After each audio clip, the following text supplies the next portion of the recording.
Aujourd'hui, on se retrouve dans une vidéo qui diffère des autres. Nous allons ensemble voir point par point des situations très handicapantes au quotidien que je vais vous aider à résoudre. Le self-défense, qu'est-ce que c'est? C'est simplement faire attention des attaques des autres par rapport à soi, donc faire attention à nous-mêmes. Ils ont compris? On y va! Premier point, trouver son petit cocon dans le métro n'est pas chose aisée. Souvent nous sommes face à des gens sans pitié qui nous éternuent dessus, alors pour se protéger, il n'y a qu'une seule chose à faire. Démonstration! Approchez vos mains écarquillées près de votre petit minois délicat, en laissant un espace au niveau des yeux pour bien visualiser votre agresseur, et de la sorte, faites des petits mouvements rotatifs afin de l'impressionner. Si cela ne fonctionne pas, prenez un parapluie. Deuxième point. Alors moi personnellement, je me fais voler mon sac à main tous les jours. J'ai donc adopté une technique afin de contrer tous ces voyous qui veulent me bouillave. Ramenez votre petit sac de ville près de votre pubis, accompagné d'un regard froid, comme une glace. Évidemment, si cela ne fonctionne pas, optez pour un faux sac Chanel rempli de tampons usagés.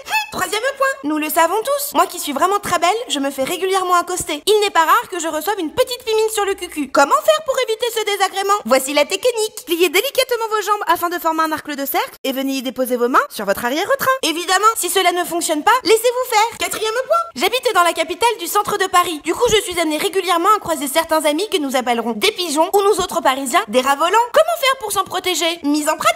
Adoptez la technique du pas de bourré en formant un soleil au-dessus de votre tête pour éviter toute projection d'excréments. N'hésitez pas à frôler les murs pour vous sentir un peu plus proche de votre ville. Évidemment, si cela ne fonctionne pas, allez à la piscine. Cinquième point, j'adore passer du temps à rien foutre dans les parcs ou autres attractions naturelles. Oui, mais à quel prix? Souvent, une bande de petits chenapans, ou encore appelés enfants, arrive en masse et vous vous retrouvez très vite submergé par des cris et autres bousculades. C'est lui qui a volé mon pomme pote, c'est elle qui m'a fait une tresse au lieu de me faire une couette. Bref, on a vite fait de se retrouver avec un petit ballon sur le coin de la gueule. Voici donc la marche à suivre pour éviter ce genre d'incident.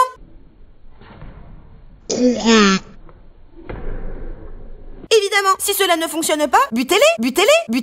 Sixième et dernier point. Comment se protéger contre ces soi-disant amis qui font distraction en vous racontant que Kevin a trompé Marjorie avec son beau-père, ou encore que Capucine a pris un chope Fanta alors qu'elle est diabétique tout en tentant d'endormir votre vigilance en venant picorer négligemment une petite frite dans votre assiette alors qu'elle-même a commandé des haricots verts puisqu'elle est au régime?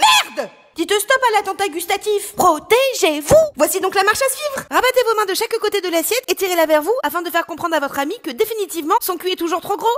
Évidemment, si cela ne fonctionne pas, collez-lui une grosse mandale. Je pourrais vous donner encore mille et une recettes de self-défense, mais je pense qu'il est important d'apprendre par soi-même et de ne pas toujours compter sur moi. N'oubliez pas, votre vie ne m'appartient pas. On se retrouve très bientôt dans une nouvelle vidéo et en attendant, prenez grand soin de vous-même.